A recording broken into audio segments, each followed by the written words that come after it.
Et bonjour à tutti. Alors aujourd'hui on se retrouve pour une nouvelle vidéo vocabulaire et cette vidéo vocabulaire portera en provençal sur le système solaire. Alors commençons sans plus tarder. Le système solaire se dit système solari. Alors système, petite particularité que vous devez voir déjà ici, en français système est masculin, en provençal, si jamais vous connaissez du coup la graphie mistralienne qui sera utilisée ici, vous devez vous douter que le O généralement sert à désigner un féminin. Eh bien là, non, ce n'est pas un féminin, c'est tout simplement parce que le mot est d'origine grecque, donc c'est un masculin qui s'écrit comme un féminin et qui se prononce comme un féminin. Tout comme par exemple le mot pour poète, poète, ou tous les mots qui se finissent en iste, comme économiste par exemple, économiste, pardon.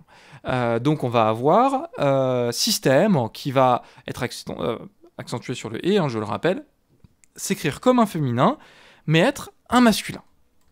Alors, ici, pour le vocabulaire, on va avoir le vocabulaire pour la planète, qui va se dire planète. Alors là, moins de surprise, il s'agit bien d'un féminin. L'astéroïde va se dire astéroïde. L'étoile va se dire estelle. Alors ça, c'est un petit peu connu quand même, l'étoile. La comète va se dire comète. La lune va se dire lune. Le satellite va se dire satellite. Voilà. Alors, j'en profite pour faire un petit point source. De quoi je me suis servi pour faire ce petit tour de vocabulaire? Alors, trois choses. Premièrement, la source principale, le trésor du Félibrige. Le trésor du Félibrige est la source, on va dire, la plus centrale dans le parler provençal, rhodanien, mistralien. Voilà, c'est assez classique. Ensuite, je vais avoir l'utilisation du dicodoc. J'ai pioché des mots un petit peu par-ci par-là, notamment dans tous les dialectes occitans quand je ne trouvais pas directement en provençal. Il y a quand même quelques petites différences de standardisation, différences dialectales, etc. Même entre le dicodoc et le trésor du Félibrige.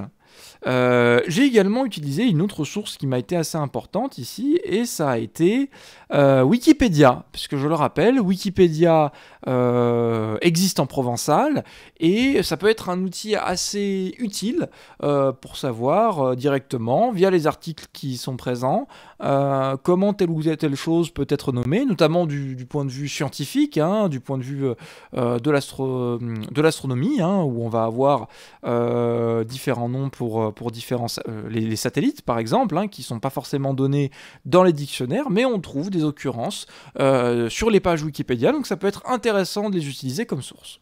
Voilà, alors on continue tout de suite. Donc le système solaire, pourquoi solaire? Parce que y a le soleil au centre, donc comment on dit le soleil? Là c'est un mot quand même assez classique, lousouleu. Ensuite, pour les planètes telluriques, on va avoir d'abord Mercure, donc Mercury. Là, on va avoir un mot qui va... toutes ces planètes, on les retrouve assez facilement dans le trésor de Félibrige. Ensuite, Vénus. Donc, on va trouver le mot Vénus, certes, mais on va aussi trouver un autre mot très important, ça va être Lugar. Alors, Lugar, c'est l'étoile du matin, on va dire, l'étoile du berger, pardon. Lugar, ça vient d'une famille de mots, comme par exemple lugre, qui fait référence en argot à un œil. Le mot lugo, qui va faire référence à une genre de fente, on va dire. On va aussi avoir d'autres mots qui vont faire référence à une lanterne, par exemple. Donc on est un petit peu dans cette idée, une trouée, un rapport avec le fait qu'il y ait un trou, le rapport avec le fait qu'il y ait une fente, de la lumière. Voilà, on est dans cet univers-là. On va aussi retrouver un verbe, c'est lugardeja, qui veut dire luire comme une étoile, luire comme Vénus. Voilà. Ensuite, la Terre, donc la Terre, la Lune. Ensuite, Mars, qui se prononce comme en français. Alors ici, j'ai fait quelques petits néologismes, donc pour Daimius, pour Deimos, et Phobos pour Phobos, voilà, qui sont les 2 satellites de Mars. Ici, pour la ceinture d'astéroïdes, on va avoir la Sencho d'astéroïdes. La Sencho, c'est la ceinture, je le rappelle. Ici, Junon va se dire Junon. Vesta va se dire Vesta. Cérès va se dire Cérès, avec le C, avec le C accentué. Pallas, qui s'écrit normalement avec 2 L, va s'écrire ici avec un seul L. Ensuite, on va passer à Jupiter. Alors, chose très intéressante, on trouve plein de termes différents. Alors moi, j'ai préféré le plus souvent les termes les plus éloignés du français, les plus exotiques, on va dire. Mais effectivement, on va retrouver d'autres occurrences. Donc Jupiter peut se dire évidemment Jupiter, mais peut aussi se dire Joe, peut aussi se dire Juping, peut aussi se dire Jupi, et peut aussi se dire Ju. Alors ces occurrences, on les retrouve très souvent dans la fête des dieux d'Aix, parce qu'on va continuer à avoir des fêtes, on va dire, héritières du monde païen, gréco-romain, gréco-latin, même après, jusqu'au XVIIIe siècle. Et donc on retrouve ces occurrences des dieux jusque dans le dictionnaire du Trésor du Félibrige. Ici, les satellites, donc on va avoir Io. Donc alors là, j'ai fait un petit écart, je sais pas trop, enfin, moi j'ai mis Io, mais est-ce qu'on pourrait dire Io ou You? Je sais pas vraiment. Là, on est sur du néologisme, sur des termes qui sont peu utilisés en provençal. Donc je vous laisse dire en commentaire qu'est-ce que vous préférez. Europe, donc on va pouvoir dire Europe, mais si jamais vous avez vu mon autre vidéo, je ne sais pas si elle est publiée pour le moment ou si je la publierai après, on va voir, sur les différents pays d'Europe, vous devez savoir qu'il y a Europe, il y a aussi Europe et Europe comme variante. Ici, Ganymède va se dire Ganymède, et Callisto va se dire Calliste. Ensuite, Saturne, donc Saturne. On n'est pas vraiment dans un grand exotisme par rapport au français. Et donc là, on a toute une ribambelle de petits satellites. Donc Mimas, Encelade, Thétis, avec le « et » accentué, Duna. Alors celui-là, c'est un néologisme, je n'ai pas trouvé d'autres occurrences. Reo. Alors là, celui-ci, bon, il existe. Je n'ai trouvé qu'en graphie classique. Donc je l'ai adapté en graphie mistralienne. Je ne sais pas s'il y a d'autres façons de l'écrire. Là, j'ai un peu un doute sur l'écriture. Donc si jamais quelqu'un passe, je ne sais pas, peut-être Emmanuel Desil, pour faire un commentaire, est-ce que ça fonctionne, ce terme-là, en graphie mistralienne? Je pense que oui, mais si jamais ce n'est pas le cas, je mettrai le commentaire tout en haut sous la vidéo. Titan, donc on dit un titan de la même façon. Hyperium, alors celui-ci pareil, je l'ai trouvé sur Wikipédia. Et Japet, pareil, Wikipédia. Alors ensuite Uranus, qui va se dire Uranus avec le A accentué, qui a pour satellite Miranda. Alors je l'ai trouvé sous sa forme de prénom. Alors là ensuite on va avoir Arieo et Umbriel. Alors je les ai trouvés sur Wikipédia sous une autre forme, qui était Ariel et Umbriel,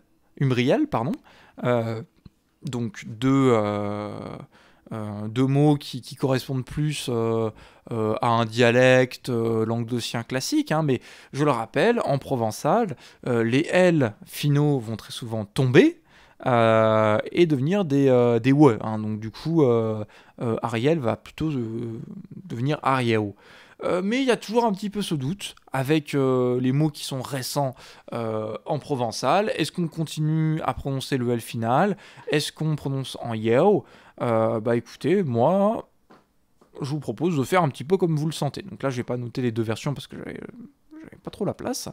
Mais voilà, on peut dire Ariel ou Ariel. Ensuite, Titania va se dire Titanio. Alors ça, c'est la version que j'ai trouvée en graphie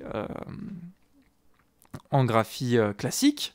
mais très souvent, j'ai remarqué que dans le Dicodoc, donc le dictionnaire dans lequel je l'ai trouvé, on va avoir des mots suffixés en IO qui vont être accentués de cette façon, mais qui vont être accentués d'une autre façon dans le trésor d'Ophélie-Bridge, notamment pour les noms de pays.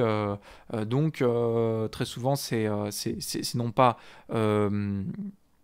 l'avant-dernière syllabe qui va être accentuée, mais ça va être le i avant le o final. Donc ça pourrait aussi se prononcer titanille, titagne ou titanille, je sais pas vraiment. Donc bon voilà, j'ai mis les deux versions dans le vocabulaire que vous trouverez évidemment en lien de cette vidéo avec le petit schéma hein, qui va bien, celui sur lequel je vous fais la présentation. Ensuite, Oberon va se dire Oberon. Après cela, Neptune va se dire Neptune ou Neptune. Voilà, les deux versions. Hein. Avec, pour satellite, Tritum. Ensuite, Pluton va se dire Plutum. Et Charon ou Charon, selon votre prononciation, va se dire Charon. Alors ici, j'ai fait une petite... ici, j'ai fait un petit écart pour la ceinture de Creeper. J'ai provençalisé un nom propre. Alors bon, je me permets de temps en temps de faire des provençalisations comme ça, j'aime bien, ça donne plus de goût à la langue, et puis en même temps, pourquoi pas, qui va me reprocher de provençaliser un nom propre. Donc voilà, je l'ai provençalisé, donc ça c'est ma petite proposition à moi, en Couille-pour, voilà. La scène chaudée Couille-pour. Donc voilà, fin de la petite présentation du système solaire en provençal, en espérant que ça vous aura plu. N'hésitez pas à me dire si vous voulez que je fasse d'autres vidéos dans ce style-là, hein, sur des sujets peu abordés en langue provençale. N'hésitez pas à commenter, n'hésitez pas à aimer, n'hésitez pas à partager cette vidéo. Et sur ce, moi je vous dis à ces réveils.